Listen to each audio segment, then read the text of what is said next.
প্রত্যেক ভাই বোনদের জন্য এটা কর্তব্য এই মুহূর্তে, এবং প্রত্যেক ব্যবসায়ীদের জন্য এই কাজটা করা কর্তব্য। সেই কাজটা হচ্ছে এটা, ইসরায়েলের যতগুলো পণ্য আছে সকল পণ্যগুলা বর্জন করা। সকল মা বোনদের এটাই ফরজ। বর্তমানে আমরা কিছু করতে পারতেছি না, কমপক্ষে আমাদের পণ্য বর্জন করাই আমাদের এই মুহূর্তে এটাই ফরজ আমাদের জন্য। ইসরায়েলি পণ্যগুলো বর্জন করা আমাদের জন্য এই মুহূর্তে ফরজ।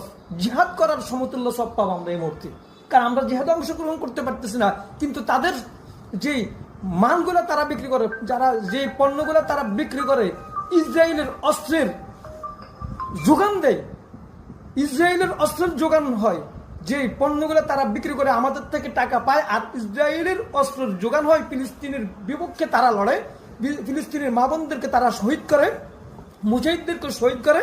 এ আমাদের টাকা পণ্যের আমাদের থেকে বিক্রি করে পণ্য, আর তারা এই টাকাগুলা দিয়ে অস্ত্র সরঞ্জামাদি ক্রয় করে, তা বানাইয়া তাদের ফিলিস্তিনি মা বোনদেরকে তারা শহীদ করে। তাইলে আমরা যদি অস্ত্র এই পণ্যগুলো যদি বর্জন করতে যদি আমরা না পারি, তাহলে আমরা কিসের মুসলমান? আজকে আমরা ফিলিস্তিনের পক্ষে শুধু মিছিল করলাম, স্লোগান দিলাম, ফিলিস্তিন ফিলিস্তিন জিন্দাবাদ জিন্দাবাদ, ফিলিস্তিন আমার ভাই, হায় রে সকল মানে কাঁদতেছি, কিন্তু দোকানে দেখা যায় ঠিক মতোই, দোকানে দেখা যায় ইসরায়েলি পণ্য, ঠিক মতো দেখা যায় আমার ঘরে ইসরায়েলি পণ্য, ঠিক মতো আমি লাক্স ব্যবহার করতেছি, ঠিক মতো দেখা যায় আমি সাবান ব্যবহার করতেছি, ডোব পণ্যগুলো ব্যবহার করতেছি। এরকম ভাবে অনেক রং বেরঙের পণ্য আছে, ইসরায়েলি পণ্য, এই পণ্যগুলো আমি ব্যবহার করতেছি। আর আমি ফিলিস্তিনের পক্ষে সাবাই কাটছি, আমি ফিলিস্তিনের পক্ষে কাঁদতেছি, ফিলিস্তিনের জন্য হাহাকার করতেছি, হইল না? এক পক্ষে ফিলিস্তিনের পক্ষে কাঁদতেছি, আর এক পক্ষে ইসরায়েলের পণ্য আমার ঘরে, ইসরায়েলের পণ্য আমার দোকানে, হইল?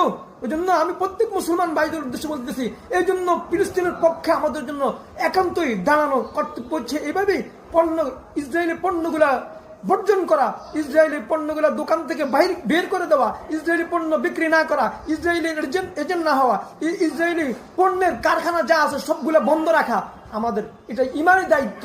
এই মুহূর্তে আমাদের এটাই করণীয়।